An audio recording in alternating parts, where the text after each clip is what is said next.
মা মরে গেল, মিষ্টি পেল না, কিন্তু মায়ের মৃত্যুর পরে 2000 লোককে ডেকে 2টো করে রসগোল্লা খাওয়ালি, বলো মায়ের আত্মা শান্তি পেল? কোনো দাম নেই মা।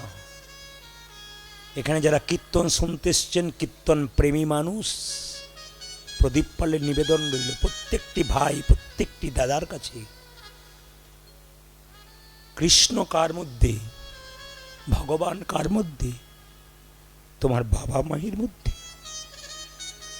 ভগবান কৃষ্ণ নিজের মুখে বলেছে, পিতামাতা প্রথম গুরু, যার থেকে জন্ম পেলি, দ্বিতীয় গুরু ব্রাহ্মণ, তৃতীয় গুরু আমি।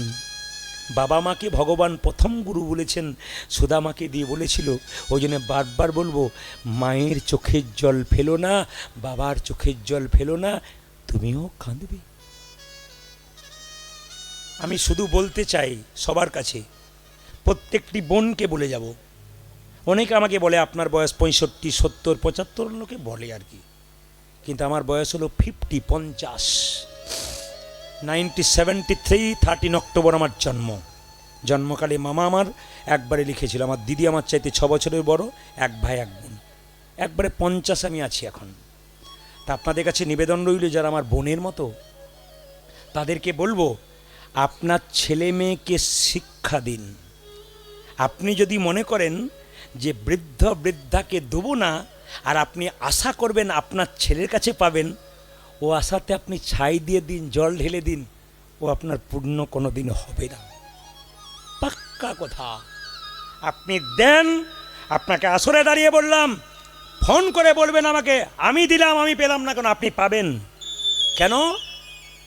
আপনার থেকে ছেলে মেয়ে শিখবে মা বাবা ওদের সঙ্গে কেমন আচরণ করছে। আমি প্রমাণ দিয়ে দিই আপনাদের, যেমন শেখাবেন সেরকম শিখবে। পাশের বাড়িতে দেখতে পেলাম একজন বৃদ্ধাকে তার ছেলে আর বৌমা নিজের দালান বাড়িতে রাখে না, একটা ছোট্ট মাটির ঘরে রাখে, খাবার দেয় পাথরের থালায়, নিজেরা খায় কাঁসার থালায়। এইটুকু বাচ্চা বাবা মাকে প্রশ্ন করে, মা দাদু খাই পাথরের থালায়, আমরা খাই কাঁসার থালায়, কেন গো দালান ঘরে শুতে দিতে পারো না? কেন গো একটু ওই পাথরের থালায় দিচ্ছ, কাঁসার থালায় দিতে পারো না? মা বলে, চুপ কর, দাঁত ভেঙে দেবো, যত বড় ছেলে নয় তত বড় কথা, পাকা পাকা কথা। কতদিন বলবেন ওই কথাটা? বলে কতদিন জব্দ করবেন?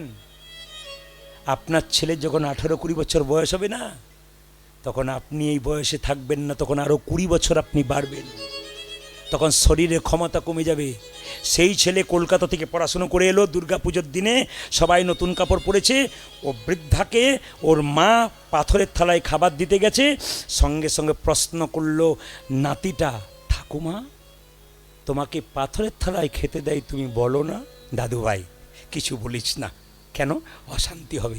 আসলে আমি পাথরের থালায় খেতে খুব ভালোবাসি, আর তুই দালান ঘরে কথা বলছিস। আরে আমরা তো মাটিরই মানুষ, মাটির মানে চাপা দিচ্ছে আর কি, মাটির মানুষ, মাটির ঘরেই থাকতে ভালোবাসি। ঠাকুমা সবার চোখকে ফাঁকি দাও, আমি যুবক হয়েছি, আমার জ্ঞান হয়েছে, আমি জানি তুমি আমাকে চাপা দিচ্ছ, আমাকে পাথরের থালাটা দাও। কি করবি? দাও। লুকিয়ে রেখে দিল। মা খাবার দিতে যাচ্ছে, বলে পাথরের থালা কই? ঠাকুমা চুপচাপ। পাথরের থালা কই? নাতির দিকে তাকাচ্ছে, এদিকে দিকে নাতির দিকে তাকাচ্ছে, কই রে, কই? নাতি বলছে চুপ, আসতে। নাতি বলছে চুপ করো। মা বলছে কোথায় পাথরের থালা? ছেলে বলল, মা পাথরের থালাটা আমি যত্ন করে রেখে দিলাম। বলে কেন? আজকে আমার ঠাকুমা বুড়ি হয়েছে বলে তুমি পাথরের থালা দিচ্ছ, যখন তোমরা দুজন বুড়ো বুড়ি হবে তখন তো পাথরের থালাতেই তোমাদের দেব। আপনি তো তৈরি করে দিচ্ছেন। আপনারা যদি এরকম কেউ থাকেন যে বৃদ্ধকে কাঁদাবো আর আমি খাবো, এই বিবেক বুদ্ধি যদি কারো মধ্যে হয়, তাহলে পরিষ্কার আপনাকে বলে গেলাম, আপনি 100% পাবেন না।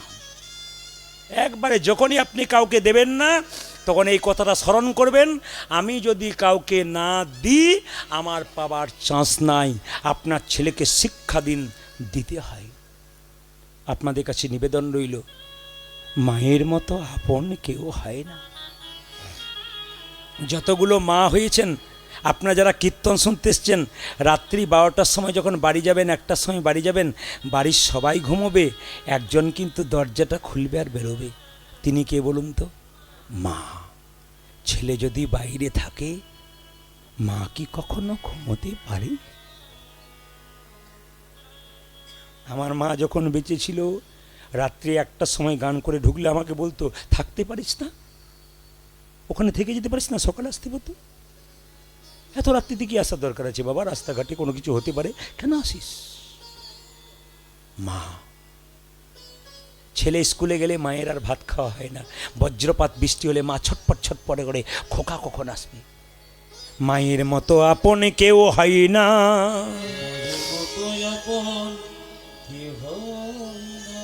যারে মা নাই তার কেউ না, যার মা নাই তার কেউ না। মেয়েরা বাপের বাড়ি যায় না কখন থেকে বলুন তো? প্রমাণ দেখে নেবেন। বাবা মা মরে গেলে মেয়েদেরকে জিজ্ঞেস করি, দিদি তুমি বাপের বাড়ি যাও না কেন? তখন চোখের জল মুছতে মুছতে বলে, হার যাব না। বলে কেন? যার কাছে যেতাম সেই তো নাই, শাক ভাত ডাল ভাত দিলেও আমাকে প্রেম দিত। এখন যাদের বাড়ি যাই অনেক কিছু খেতে দেয়, কিন্তু এমন কথা বলে মনে হয় আর আমি যাব না। মেয়েরা বাপের বাড়ি যায় না কখন থেকে? যখন থেকে বাবা মা মারা যায়। সবচাইতে দুঃখের ব্যাপার, একটা মায়ের পেটে একটা বাচ্চা 10 মাস 10 দিন জায়গা হয়, সেই ছেলে বড় হয়ে কলকাতায় ফ্ল্যাট কিনলে আত্মীয় স্বজন সবার জায়গা হয়, শুধু দুজনের জায়গা হয় না। কীর্তন শুনে কি লাভ আছে যদি বিবেক না জাগালে? কীর্তন শুনে কি লাভ আছে যদি মনুষ্যত্ব না জাগাতে পারলেন? কীর্তন শুনে কি লাভ আছে যদি মানুষ হতে না পারেন? কীর্তন কেমন জিনিস দেখুন। এখনই আপনারা হাসছিলেন, আনন্দে উত্তাল হচ্ছিলেন, এখন সবার চোখ ঢুলুঢুলু করছে, সবার চোখে জল, সবার চোখে প্রেম। কেন? আমার গুরুজি বলল, এই কীর্তনই করবি, মানুষকে হাসাবি, কাঁদাবি, শিক্ষার পথে নিয়ে যাবি, মানুষ যেন কিছু তোর কাছ থেকে শিখে যায়। সারাদিন বাসায় থাকলে কাগজপত্র নিয়েই বসে থাকি কেন? আপনাদেরকে নতুন কিছু দিয়ে আপনাদের জীবনটাকে সুন্দর করার চেষ্টা করি।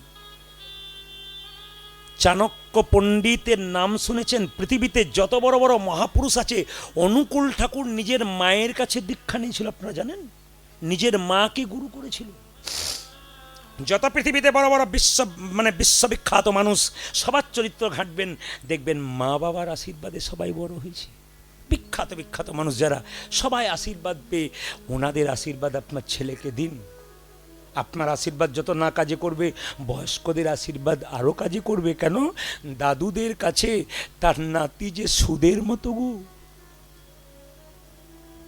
দেখবেন ছেলে যদি বাবাকে না দেখে, নাতি এসে দাদুর কাছে ঘুর ঘুর করে, তুমি খাওনি?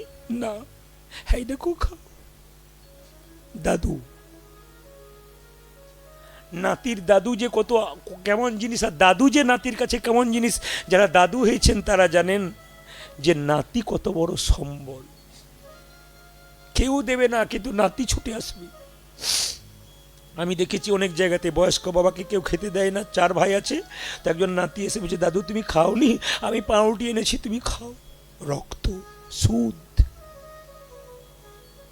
চাণক্য পণ্ডিত এত বড় পণ্ডিত হলো মাকে ভালোবেসে। প্রমাণ কি?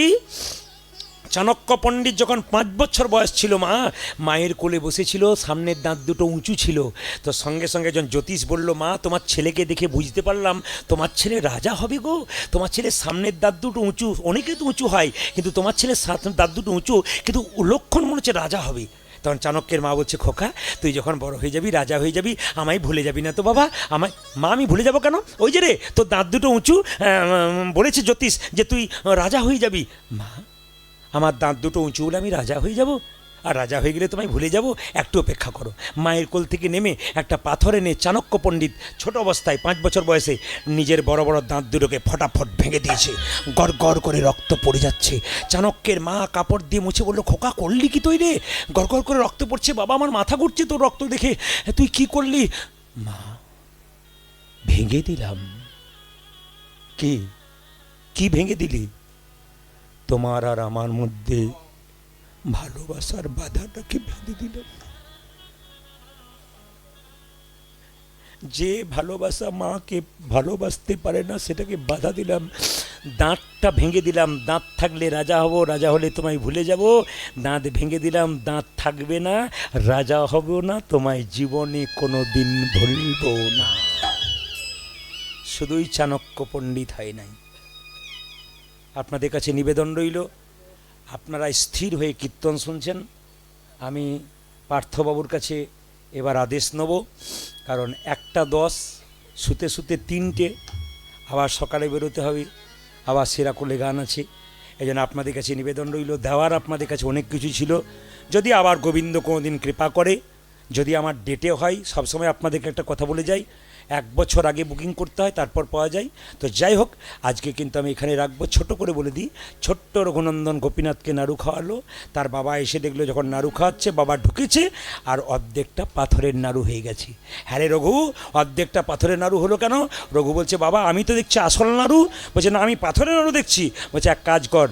বলে, কি আমাকে দেখাতে পারবি যে আসল নাড়ু খাচ্ছে? বলে, হ্যাঁ। গোপীনাথ বলল, রে রঘু, পিতার পুণ্যে পুত্রের উদয় হয়, আজকে পুত্রের পুণ্যে পিতার উদয় হবে। তুই তোর হাতটা তোর বাবার মাথায় দে, দেখতে পাবে আমি নাড়ু খাচ্ছি। তাই যদি আপনার শ্রীখণ্ডে যান, কি দেখতে পাবেন? অদ্যপি খণ্ডপুরে অর্ধ নাড়ু আছে করে, অদ্যপি খণ্ডপুরে অর্ধ নাড়ু আছে করে, দেখে যত ভক্তগণ জনে জনে, দেখে যত ভক্তগণ জনে জনে, বজের মদন যেই শিরগুণন্দন সেই, বজের মদন যেই শিরগুণন্দন সেই, উদ্ধব দাসরস ভনে ভনে, উদ্ধব দাসরস ভনে ভনে, আজ মিলন হলো রে। আপনারা সবাই প্রসাদ পাবেন। আমি প্রসাদটা আনতে বলবো, আপনাদের এক থালি 2 থালি প্রসাদ আনতে বলেছি। হ্যাঁ, পার্থবাবুকে বলবো প্রসাদটা নিয়ে আসুন। একটা ভজনে দিয়েছে পেছনে, আপনি আসুন, একটা আসুন, প্রসাদটা দিয়ে দেবেন। সবাই নামের দল পাঠান আর হাত তুলুন সবাই একটা ভজনের মাধ্যমে। আগে হাত ধুয়ে নিতে হয় না? আগে হাত ধুয়ে নিতে হয় না? কিছু কিছু কিছু পেতে গেলে হাত ধুয়ে নিতে হয়। আপনার হাততালির মাধ্যমে একটু প্রসাদ গ্রহণ করবেন। হাততালি আগে দিন, সবাই মিলে হাত তুলুন একসঙ্গে। বাহ, তালি বলে হারি।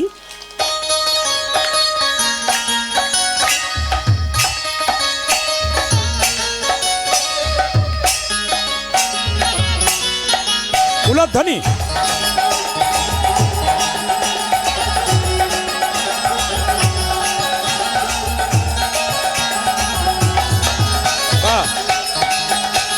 উলধ্বনি।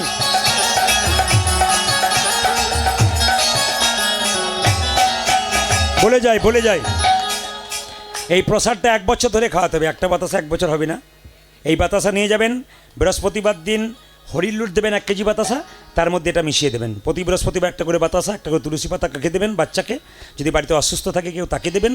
আর বাড়ির তুলসী মন্দিরে প্রতি বৃহস্পতিবার একটা করে বাতাসা দিয়ে প্রতিদিন জল দেবেন, আপনার গৃহের মঙ্গল হবে। হাত তুলুন।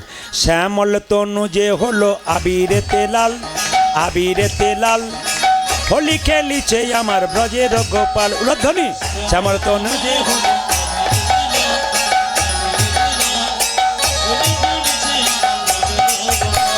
শ্যামল তনু যে হলো আবিরেতে লাল, আবিরেতে লাল, হোলি খেলিছে আমার ব্রজের গোপাল। শ্যামল তনু আবিরেতে লাল, সাথে লইয়ে শ্রীদাম সুদাম যত না রাখাল,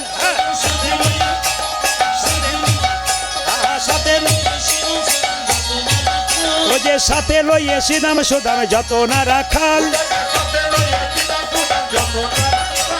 হোলি খেলিছে আমার ব্রজের গোপাল।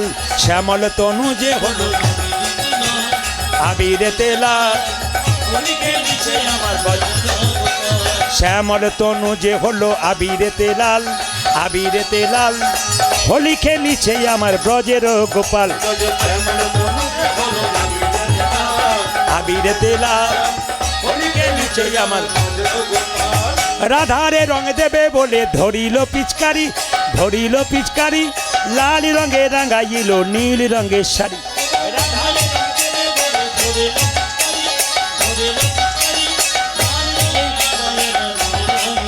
ও যে রাধারে রং দেবে বলে ধরিল পিচকারি, ধরিল পিচকারি, লাল রঙে রাঙাইল নীল রঙের শাড়ি।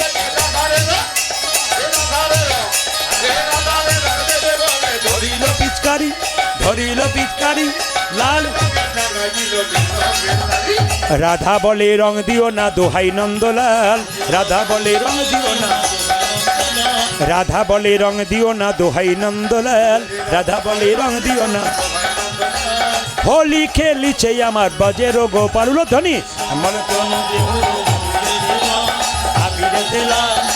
হোলি খেলিছে এই যে শ্যামল তনু যে হলো আবির তেলাল, আবির তেলাল, হোলি খেলিছে আমার ব্রজের গোপাল।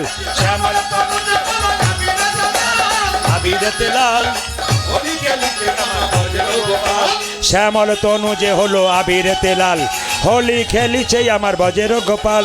শ্যামল তনু যে হলো হোলি খেলিছে আমার।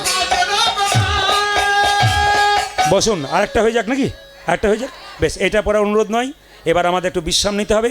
সবাই হাত তুলুন একসঙ্গে, সবাই। বাড়িতে অতিথি যারা হয়, অতিথি কিছু বলবেন না, অতিথি কি, অতিথিকে কি বলা হয়? অতিথি দেবো ভব, অতিথি জোরে বলুন, জোরে বলুন, অতিথি দেবো ভব, অতিথি নারায়ণ নাকি? জোরে বলুন তো, অতিথি একটু জোরে বলুন, নারায়ণ। কিন্তু মায়েরা, আমরা দেখেছি প্রায় বাড়িতে কীর্তন হয়, প্রায় গ্রামে কীর্তন হয়। কীর্তনের শেষে সকালে যখন লোকে আত্মীয় স্বজন বাড়ি যায়, তখন গ্রামের লোক বলে, আসবেন আসবেন, কীর্তন সময় আসবেন, ভালো কিছু খাওয়াতে পারলাম না, অন্যদিন এসেন। মানে পনির খাওয়ালো, এত সবজি খাওয়ালো, এতে মন ভরল না, ভালো কিছু খাওয়াতে পারলাম না, অন্য সময় এসেন।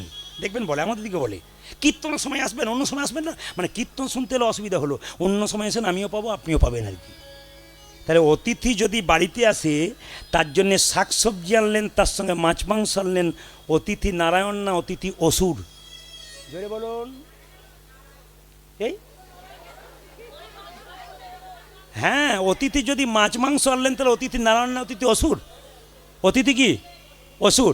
দেখবেন একটা ভ্রান্ত ধারণা আছে। আমি মেদিনীপুরে একটা জায়গায় গান করছিলাম, তো বিরাট বড় বাজার, তো আমাকে গান করাচ্ছে বুধবার দিন, প্রচুর লোকের মানে সমাগম।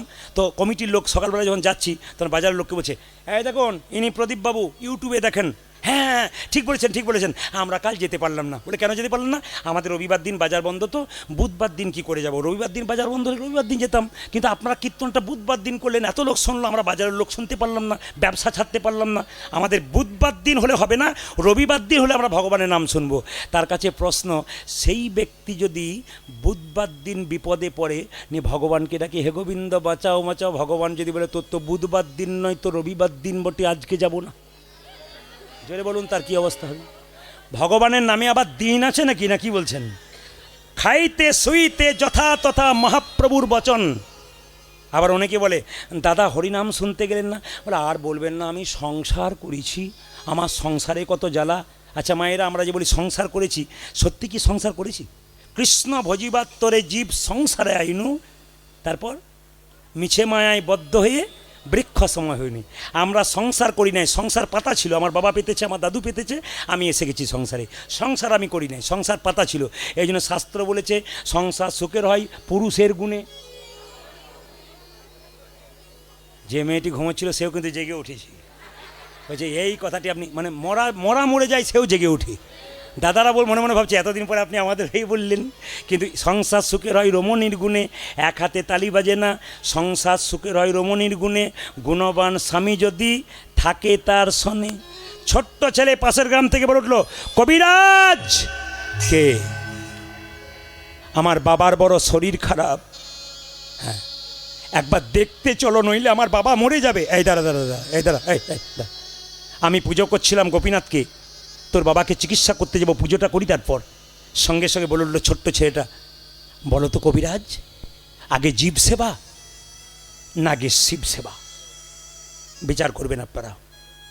তারকেশ্বরের শিব মন্দিরে জল ঢালতে যাচ্ছেন, জল ঢালতে যাবেন, বাবার মাথায় তার আগে একটা গাধা রাস্তায় পড়ে আছে, জলের জন্যে খুব চিৎকার করছে, জিভটাকে বাড়িয়েছে। বলুন তো মায়েরা, বাবাকে জল দেবেন না পশুটাকে জল দেবেন? জোরে বলুন। জীবে প্রেম করে যেই জন, সেই জন সেবিছে ঈশ্বর। জীব রূপে পশু রূপে বাবা যেন বলতে চাইছে, আমাকে দে। একজন বাবার মন্দিরে জল দিতে যাচ্ছে, হন্তদন্ত হয়ে আমি জিজ্ঞেস করলাম, কি গো কোথায় যাচ্ছ? বলে জল ঢালতে। বলে কত দূর গেলে? বলে 40 কিলোমিটার হেঁটে হেঁটে গেলাম। বলে কেন যাচ্ছ? আমার স্ত্রী পুত্র ভালো থাকবে, মঙ্গলে থাকবে, ওই জন্যে। বলেন তোমার বাবা বেঁচে আছে? বলে হ্যাঁ বেঁচে আছে। বাবা কি করে? কি? বলে চাষ করে। বলে বেঁচে আছে? বলে হ্যাঁ গো। তো গ্রীষ্মকালে বৈশাখ মাসে তোমার বাবা মাঠ থেকে যখন বাড়ি আসে, তোমার বাবার মাথায় একটু জল দিয়েছিল তো? বলে দি নাই। তবে বাবা তোমার জল গ্রহণ করবে না। জীবিত বাবাকে দাও, কষ্ট পাচ্ছে তাকে দাও। মা শুয়ে আছে, একটু জলের জন্য ছটফট করছে, তাকে দাও। দুর্গার অষ্টমীর দিনে মাকে পুজো করতে যাচ্ছে, বাবা মাকে শাড়ি দেয় নাই, কাপড় দেয় নাই, খাবার দেয় নাই, চুপচাপ বাবা মা বসে আছে। আপনি ছেলে মেয়েকে নিয়ে নতুন কাপড় পরে মা দুর্গার পুষ্পাঞ্জলি দিচ্ছেন। মা দুর্গা যেন বলতে চাইছে, মাটির প্রতিমা পুজিস রে তুই, আগে ঘরের জীবন্ত বাবা মাকে পুজো কর। যে খাবার জন্য বসে আছি তাকে দিই। আমার বাড়ির সামনে আমি দেখে নিয়েছি, আমি একদিন মিষ্টি দিতে গেলাম, আমার স্ত্রী আমাকে বারণ করেছিল, তুমি যাবে না। বলে কেন? ওই লোকটা ভালো নয়, তোমাকে খারাপ কথা শোনাতে পারি। ছেলেটা প্রত্যেক দিন বেরিয়ে যায় বাজারে, আর মাটা কালকে বলে, খোকা দুটো রসগোল্লা খাবার খুব ইচ্ছা, এনে দিস। বললাম তো, প্রত্যেক দিন বলার দরকার হয় না, আমি এনে দেবো, তোমার কথা নেই, কথা দিচ্ছি, এনে দেবো। প্রতিদিন আনে না, আমি শুনতে পাই। একদিন আমি বললাম আমি এনে খাইয়ে দিই। কিন্তু দুষ্ট লোক যারা বাবা মাকে ভালোবাসে না, তাদেরকে কেউ যদি দিতে যায়, আমার বাবাকে আপনার দেবার দরকার কি আছে? আমার স্ত্রী বলল, দেবার দরকার নেই। তবে হ্যাঁ, যেদিন কেউ কোথাও থাকবে না, ও চুপচাপ থাকবে, সেদিন তুমি গিয়ে বলবে, তোমাকে দিলাম, কাউকে বলো না, তোমার আশাটা পূর্ণ হোক।